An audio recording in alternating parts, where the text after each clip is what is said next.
everybody. Welcome back to Measure Theoretic Probability. In previous videos, we have defined a measure, which is a function that takes in a set and spits out a non-negative real number. And aside from being non-negative, there's two other properties. Number one, the measure of the empty set had better be zero. And number two, the countable additivity property, which says that the measure of a countable union of disjoint sets is the sum of the individual measures of the set. So you can think of that in a Venn diagram as a bunch of disjoint sets. And when you want to take all of them into consideration, you can just add the individual measures up. But if they're overlapping and not disjoint, then you've got a problem. You have sort of double counted certain areas. And then we added a third property, and that was we assumed that the measure was only spitting out numbers between 0 and 1 inclusive. And if the measure of the entire non-empty set space that we're working in omega was 1, we call the measure a probability measure. We then looked at a coin tossing example. We flipped a fair coin 3 times, and you can get 8 possible outcomes: heads, heads, heads, heads, heads, tails, all the way down to tails, tails, tails. And because the coin is fair, the outcomes are equally likely. So in the usual sense of probability, non-measure theoretic, we know that the probability of seeing the heads, heads, heads outcome is the same as the probability of seeing the tails, tails, heads outcome is the same as the probability of seeing any of the outcomes. All of those probabilities are 1/8. And in measure theory, we think of P as a function into which we put a set. And in this case, you could put in a singleton set containing one outcome, heads, heads, tails, for example. And the number that comes out of this is 1/8.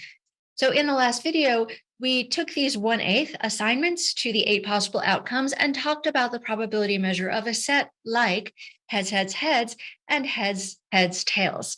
The probability measure of this set, you can think of this set as a union of 2 disjoint sets.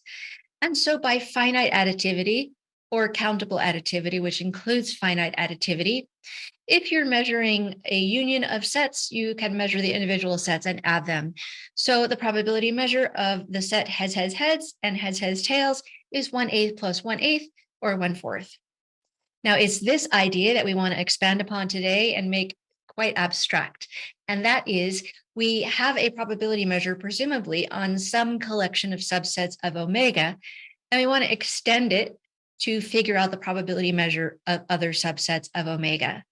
And we have always defined our subsets of omega that are measurable. We have been using sigma fields, and we're going to kind of start with something like that here. So as usual, we start with a non-empty set omega, and we're going to be looking at some subsets of omega. Now, omega could be numbers, it could be things and colors and heads, tails, outcomes. It's just a non-empty set of things. And suppose that we have a probability measure defined on some subsets of omega, but not others. In today's video, we want to extend the probability measure to include other sets. And so we're not just going to start out with an arbitrary collection of sets. We're going to start out with a field that is not the full-on sigma field that we need to define a measure. So a field is a collection of subsets of omega that contains the full omega that is closed under complements and is closed under finite unions. And a sigma field, you change out that finite union condition to closed under countable union. So a sigma field could potentially have, you could take an infinite but countable union of sets, and that's still going to be in the sigma field, but in a field, not necessarily. So I'm going to let F, this big curly F, not denote any field, not a sigma field. And then I'm going to let curly F be the sigma field generated by the field. We have talked about sigma fields generated by collections of sets, and they were rather arbitrary collections. Maybe they're missing a complement or a union, and so you throw in the bare minimum of what you need to bring it up to a sigma field. And in this case today, we're going to start with not just generic sets, but something that's almost all the way there. We're going to take a field, and we're going to put in the bare minimum of what we need to make it a sigma field. Now, suppose that I have a probability measure P defined on the field. So this may not make complete sense from the point of view of countable additivity. So I'm going to remind you that the probability measure is going to take it a set and spit out a number. And number 1, it has to assign the value 0 to the empty set. Number 2, it has to be countably additive. So if you take a countable collection of sets, A1, A2, etc., that are disjoint, the probability measure of the union needs to be the sum of the individual probability measures. And number 3, To be a probability measure, the probability measure of the full set omega has to be 1. So if we have a probability measure defined on a field that's not a sigma field, we may have a problem with double I here. We may have a problem with countable additivity because we have this measure assigned values for every set in the field. So if you take A1, A2, A3, etc., disjoint in the field, then we have definitions for PA1, PA2, PA3. This is like the 1/8 in the coin example. But because it's a field and not a sigma field, this countable union may not be an F, and therefore we may not have this number defined. So when I do say to have a probability measure on a field that's not a sigma field, all these things are going to hold, and this one will hold if it makes sense. So if we're looking at a disjoint countable collection of sets whose union is not in the field, then don't worry about this equality because we haven't even defined this side. So we're going to extend the probability measure P, which takes in sets from the field F naught and gives us numbers, to the entire field F. And at first, it's going to look like we're taking it even further. We're just going to look at any subsets of omega, even if they're not part of the sigma field generated by this field. So imagine this shape is your omega, and I have a field represented by a collection of sets like these, and I throw in the bare minimum of what I need to turn into a sigma field. Then I have defined the probability measure for these sets. I can plug these sets into P and come up with a number. But now I want the probability measure defined for all of these sets. And I want it to extend the probability measure on the first 3 sets in the sense that I don't want to mess that up. So I'm basically defining some new probabilities and not changing the original probabilities. Before we can do this, I need to define a couple of things that I'm sure some of you know about, so I'm sorry you can tune out for a few moments, but that is the concept of infimums and supremums. Essentially, these are minimums and maximums. There is a difference, and you'll see what that is, but if you're ever really lost, just think mins and maxes. So consider, let's do this by example, let's consider the set of real numbers x between 0 and 1 inclusive. So clearly, the minimum of this set is 0. The smallest x in the set is 0, and the maximum is 1. Suppose now that I change the setup to be the x's, the real numbers between 0 and 1, not including 0 and 1. What is the minimum and maximum of this set? There is none. The minimum of this set is not 0 because 0 is not in the set. 0 is a lower bound on this set, but so is -5. 0 is the largest lower bound on this set, but still it's not in the set.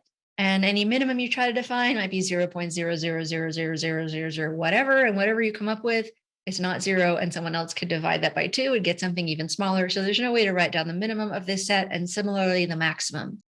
But the essential minimum is 0, even though it's not in there, and the essential maximum is 1, even though it's not in there. And so those are known as the infimum and the supremum of the set. And those are denoted by this inf and sup. And so the infimum of the set is 0, and the supremum is 1. So supremums, infimums, these are maximums and minimums that aren't really in the set. So let's define that a little more formally. An infimum is a greatest lower bound. So if we take any set, and let's just consider our example that we've already got running, the open interval from 0 to 1, an infimum is a number that has to be a lower bound for the set. So like this or this or this, but it has to be the largest possible lower bound. And the largest possible lower bound is 0, because once you nudge up above 0, then you've got points in the set that are below it. It's no longer a lower bound for the set. And I should be clear that when I say lower bound, I don't mean strictly lower. So an infimum has to be less than or equal to everything in the set. And there can't be a larger number that is less than or equal to everything in the set. Similarly, a supremum is a least upper bound. So here's an upper bound, here's an upper bound, here's an upper bound, but you want the smallest one. A supremum has to be greater than or equal to everything in the set. And you can't have something smaller than the supremum that is greater than or equal to everything in the set. Otherwise, your original value was actually not the supremum. So essentially a min and max, but useful for when the min and max is not in there. But because I keep saying less than or equal to or greater than or equal to, They actually are mins and maxes if those are in the set. So just by the way for you, the infimum of the set of x's between 0 and 1 inclusive is equal to the minimum of that set is equal to 0. If the minimum wasn't in there and this left endpoint was not included, the infimum is still 0 and the minimum does not exist. And similarly, in the set, the supremum of the set is equal to the maximum, and that is 1. Before we go forward and actually talk about measuring other sets in our space that are not in our sort of base field, I do want to tell you about a thing, a thing you're going to see a lot of in analysis and a course like this, whenever you're dealing with infimums and supremums. If you're going through a proof or you're reading it in a book or on a website and you see something that looks like by definition of an infimum for any epsilon, blah, blah, blah, this is most likely what they're doing. So I'm going to let S be any set of numbers, and it doesn't have to be the interval from 0 to 1, but just to illustrate, I'm going to draw that interval here. Take a little value epsilon greater than 0, or it doesn't have to be that little, but in math, it's usually thought of as something like nudging right above 0. It could be as large as you want, but let it be a positive number. The infimum of S is such that there must exist a point S in the set capital S, such that if you take the infimum and you bump it up by some positive value epsilon, you can find points in the set below that bumped up number. So you can find an S in S such that S is less than or equal to the infimum plus epsilon. If not, then you didn't have the infimum in the first place. You didn't have a greatest lower bound. You had a lower bound, but you could still go higher and have a lower bound. And so you wouldn't have had an infimum to begin with. Now, thing 2 is the opposite kind of thing here for supremums. If you have a supremum for a set, and we're envisioning the open interval from 0 to 1, if you take any epsilon greater than 0, some real number epsilon greater than 0, and you subtract that from the supremum, then you will have bypassed members of the set. That is, there should be members in the set above that supremum minus epsilon. Because if there's nothing in there, then your least upper bound was actually not the least upper bound. You could have taken it down further to the left in this picture. So this little epsilon thing, and there exists a point such that you're going to see that a lot in proofs, not only in this course, but other courses like this or analysis type courses when you're dealing with infimums and supremums. And we will, in fact, see this in a proof today. Okay, so let's start with a non-empty set omega, a field F naught, and let's let curly F be the sigma field generated by F naught, and let's let P be a probability measure on the field F naught. So here is a visualization of the non-empty set omega, and I want you to consider a subset of omega. So this is not necessarily from the field or the sigma field. And in fact, I'm not going to mention this field again in this video. So we're going to come back to it, but we're trying to take sets in here which have assigned probabilities and figure out what the probabilities need to be for sets in this larger collection of sets. But we're going to try to go further and just look at any subset of omega for now. So let A be a subset of omega. The question is, what should the probability measure of A be? Now, if A is an element of the field F naught, this is presumably already answered. Like in the coin example, this is like a 1/8 kind of thing. But if it's not, what we want to do is relate it to sets in F naught that we have already measured. And in particular, we want to cover it with sets from F naught. So in this picture, I have drawn a bunch of sets from F naught that, when union together, and you see they're not disjoint, but so there's overlap. But when you union together in a big blob, this completely contains the set A. And in order to make a definition that depends on such a quote unquote covering of a set, you better have at least one way to do this. And we do, because F naught is a field and contains the full omega. So I can draw a picture of a union of sets that covers A by just taking the single set omega. And maybe if you want it to be an infinite union, unioning a bunch of empty sets. But because I can cover A with the full omega and omega is an F naught, it does make sense to talk about doing that. Because if you can't do it, then this definition is not going to make sense. So presumably I can cover the set A with sets from F naught in more than one way. And this is just an illustration in this picture.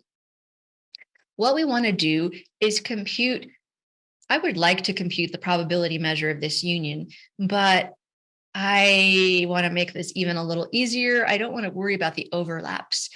If I add the probability measure of all of these sets that I've drawn here, 1, 2, 3, 4, 5, 6 sets here, then that should probably be larger than the probability measure of A, which is yet to be defined.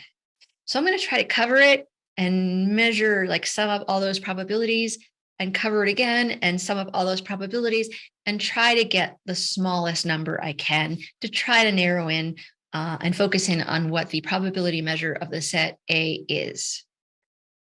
So let's try to write this down. For any A subset of omega, we're going to define what is known as an outer measure, which we're going to denote as a P with a superscript star. I'm just going to say P star, but eventually we will have P as a subscript. So we'll have to say P superstar and substar. But right now, P star of A is going to be the infimum of the sum of the probability measure of individual sets. And the infimum is taken by considering all sequences of sets that cover A in the sense that A is contained in the union of the AN. These can be finite unions as well. So an infinite union, a finite union is kind of a special case. You can keep unioning on empty sets. But yeah, this is our definition of an outer measure. And if you're thinking it should be something else, you're not wrong. There's other ways to define an outer measure. Like we could maybe require that these sets be disjoint, or maybe require that there's only one set. We can look at every single set that contains A and get the smallest probability measure of all of those. I mean, there's other things we could do, but this definition is going to give us a P star. This function is going to have some pretty nice properties. So let's see what they are. But first, let's write down P star a little more formally. It is the infimum of the infinite sum, potentially, of the probability measures of some ANs, where the ANs are all in F naught. So these probability measures make sense. And the ANs cover A in the sense that A is contained in the union. This is our definition of an outer measure. And this is how we are going to, quote unquote, measure the set A. Now, I don't know that this is a probability measure. In fact, while these probabilities are all between 0 and 1, summing them might give us a number greater than 1. So I don't know that this is a measure, and I don't know that it's even, it could take on values greater than 1. So even if it is a measure, is it really a probability measure? Let's see what we do know about this. The first property I want to talk about is that it does assign the value 0 to the empty set. How do we know this is true?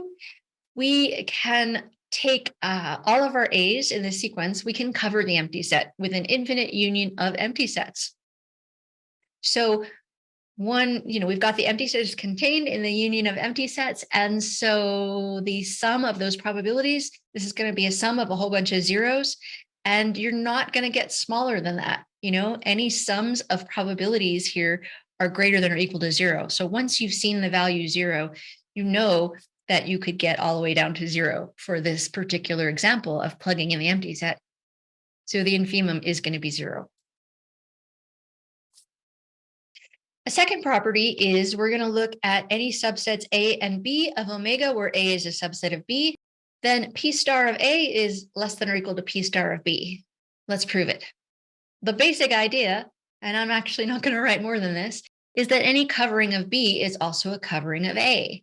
So if you have a set A contained within a set B, and you want to look at all collections of F naught sets that can cover A, if you already did that for B, and you want to cover A, there's possibly more collections to look at, right? Every covering of B is also a covering of A.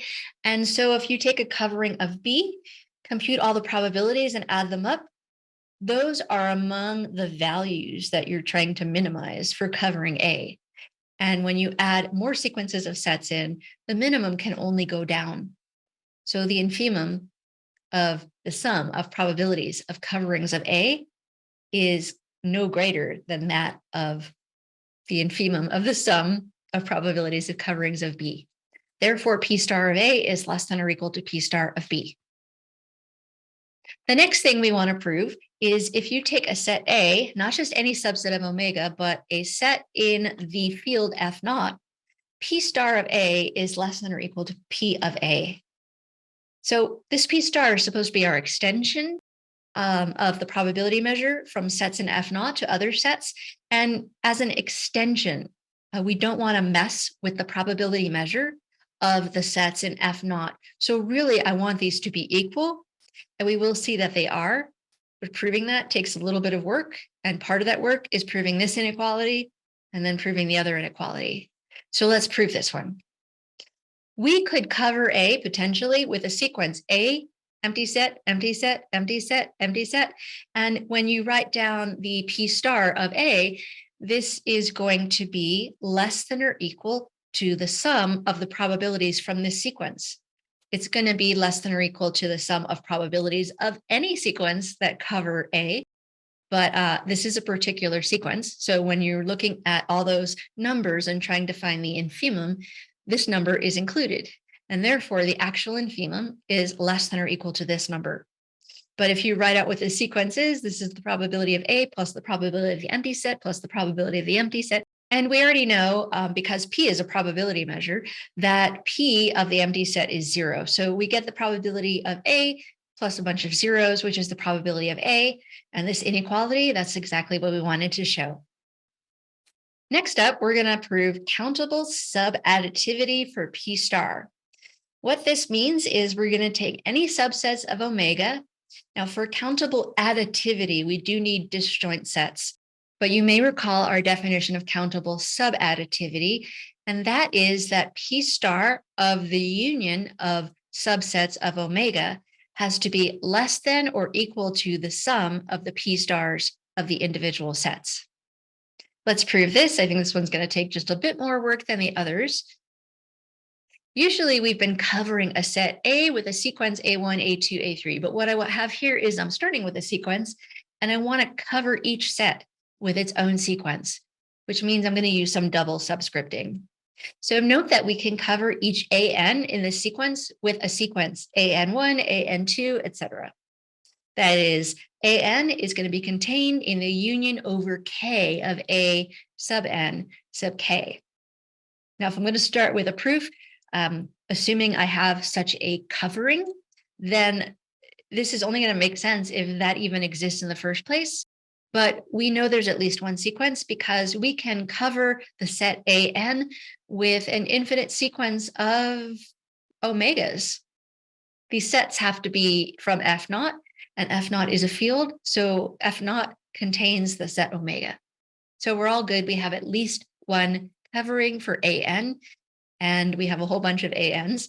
We have A1, A2, and we're going to cover each one of them with its own sequence of F naught sets. So now I'm going to use our thing and thing two, the epsilon, infimum, and supremum trick we already talked about. Let's take any epsilon greater than 0. The P superstar, this outer measure, which we actually don't know is a measure yet, but it was called an outer measure, so I would hope so. The P star of AN is the infimum of terms like this, without the star, just sequences. And if I add a little bit to the infimum, then I'd better find a term like this below that, because otherwise I would not have had the greatest lower bound. I could actually move it up. So I add a greatest lower bound and I went up by a little bit.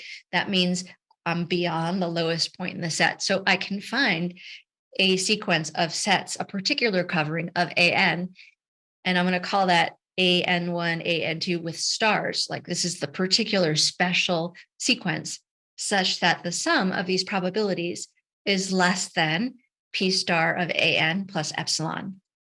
So again, that's just the thing and thing two for the epsilon, infimum, supremum trick. But this epsilon could have been an epsilon sub n because I'm working with a set AN and we're running over all the n's. And I could take an epsilon, or I could take it specifically, like I could take that epsilon to be 0.2, but I can take it to be like 1 over n. It could depend on n. So I might call this epsilon sub n. But what I'm going to do here is use this epsilon and sort of make a new epsilon out of it. So if I take the infimum and add the positive number epsilon times 2 to the negative n, then I have gone above some sum of probabilities defined by some particular sequence, some an1 star, an2 star, etc. So this is the thing 2 trick, but the epsilon has just been replaced with epsilon times 2 to the minus n. It's still just another small positive number. So this is what we just established. I'm going to sum both sides over n. And on this right side here, I am going to distribute the sum. Now, you do need to be careful with infinite sums and distributing. For example, and this is not from this particular proof, but the sum of, say, the sequence 1 over n minus 1 over n, that's just the sum of a bunch of zeros, and that is 0. Whereas the sum of 1 over n diverges. It's the harmonic series. So here I've got a 0, and here I've got an infinity minus infinity, which you don't want to say that's 0. There are different kinds of infinity, even though these are clearly the same infinity. This is just whack. You don't want to say this in math. So divergent stuff equals to is equaling 0. So I could have a problem running this infinite sum across this expression here if I had a minus sign, or if I had a plus sign and this was negative, but it's not. So I actually can run the sum across without any problems, and that's what I'm going to do. In the second term, I'm going to pull the epsilon out. Then we've got a geometric sum over here. So this is like the sum of r to the n, where r is in magnitude less than 1. And if you sum that as n goes from 1 to infinity, you get r over 1 minus r. In this case, the r is 1/2. So 1/2 over 1 minus 1/2 is 1. So I end up with just an epsilon over here. So right now I have an upper bound on this double sum of P of the A and K star. So now I'm going to do an other hand kind of thing. Let's look at it from another direction. The AN set is covered by these A and K star sets.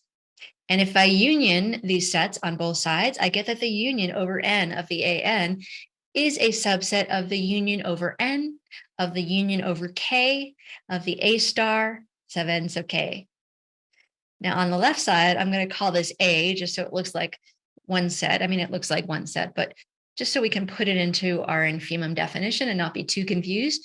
By definition of the infimum, P star, the outer measure of A of this, is less than or equal to the sum of the probability measures of these sets, because this is a particular covering of A. So the P star of A is the smallest of sums of this form. It's a union. Don't worry about it being a double union. That's just a big fat union. And this double sum is just a big fat sum. So because this set is covered by this union, the P star of this set is less than or equal to the sum of the probability measures of these sets. So taking the A out, we just use the A as a temporary notation for the union of the ANs. We now know that P star of the union over N of the ANs is less than or equal to the sum over N of the sum over K of P of A and K star. And back on number 2 in this proof, we showed that this was less than the sum over N of P star AN plus epsilon. What were we trying to show? We were trying to show that this P star of this union was less than or equal to the sum of something. Let's let epsilon go to 0.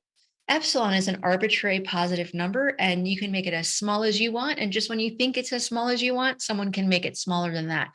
So if it goes all the way down to 0, this number is strictly less than this plus a positive number. And so that could be any positive number, but once it hits 0, this strictly less than could potentially be less than or equal to. And we get the result that P star of the union over N of the ANs is less than or equal to the sum over N of the P star of the AN, as desired. So we're done with proving countable sub-additivity for P star. Our goal is still to extend the probability measure P defined for sets in the field F naught to a probability measure on the sigma field, the larger collection F.